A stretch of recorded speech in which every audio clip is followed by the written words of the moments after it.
तीरथ यानी कि 3 पीढ़ियां बीत गई, केवल एक ही मकसद इनका कि हमने गंगा को यहां पर लेकर के आना है। और यश मिला राजा भगीरथ को।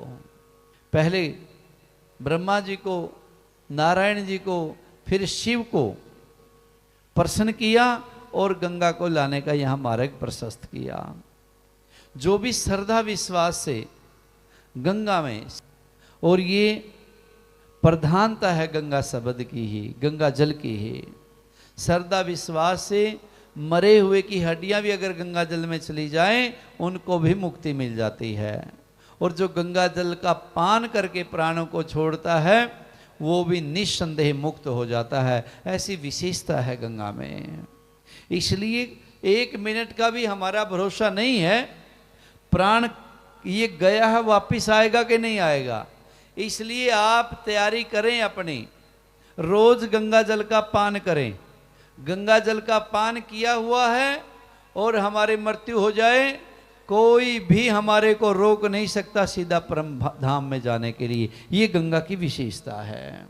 एक बार एक साहूकार, एक ही बेटा है साहूकार के, और बेटा बुरी लत में पड़ गया है, बुरे संग में पड़ गया है, बुरे कर्म करने लगा है।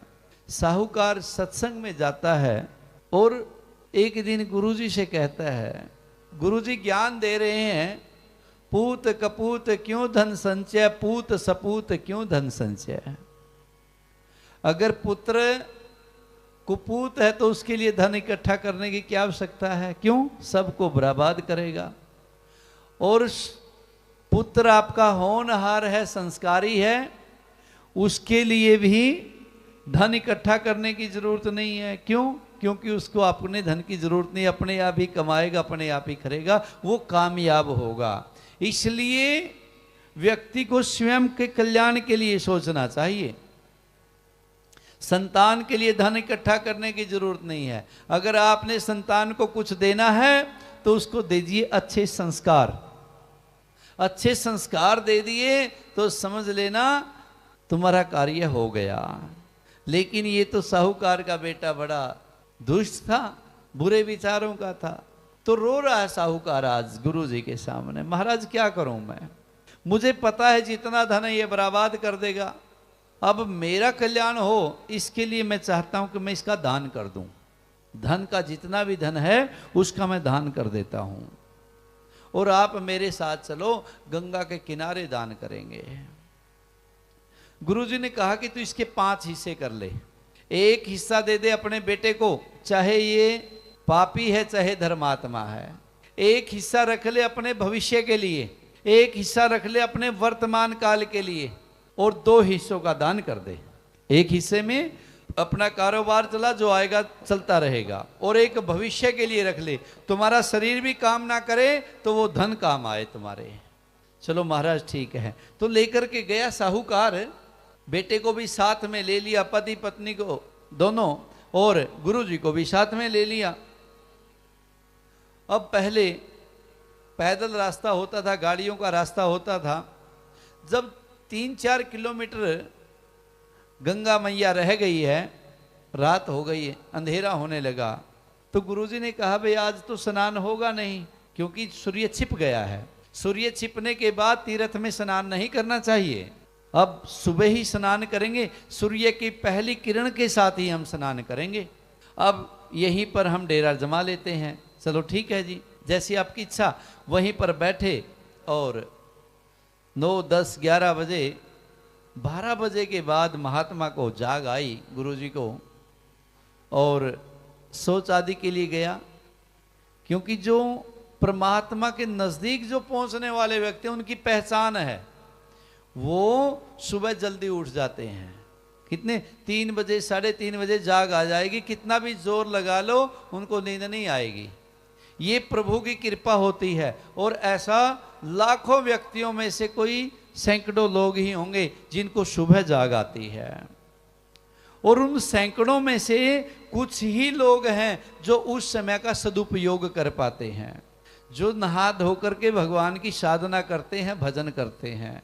नहीं तो कुछ वासना में डूब जाते हैं और कुछ शरीर के चक्कर में ही पड़े रहते हैं। दोबारा सोएंगे, ये होगा वो होगा, उधेड़ बुन बनी रहती है। जब जाग आए उसी समय सुमरन करना शुरू कर दो, भजन करना शुरू कर दो, नाम की कमाई शुरू कर दो। जब सारा जगत सोता है तो महात्मा लोग जागते हैं, जब सारी दुनिया जागती है ये सो जाते हैं। तो सुबह जाग आई जब, और ये सोच आदि के लिए गए, थोड़ी सी दूर जाकर के देख रहे हैं कि बड़ा उत्सव हो रहा है, जैसे विवाह शादी का उत्सव होता है। उत्सव देखा, अरे भाई रात को तो यहां कोई भी नहीं था, यहां अब कौन आ गया। देखा भाई यहां तो रातों रात आपने इतना बड़ा प्रोग्राम कर दिया। बोला जी हमारा तो ऐसा ही होता है, अब 3 बजने वाले हैं, हमारी अब छुट्टी हो जाएगी। मतलब हमारा समय यही होता है। कल हमारी बेटी की शादी है। बेटी की शादी? हाँ, हम मनुष्य नहीं हैं, हम प्रेत योनि के लोग हैं, प्रेत हैं हम।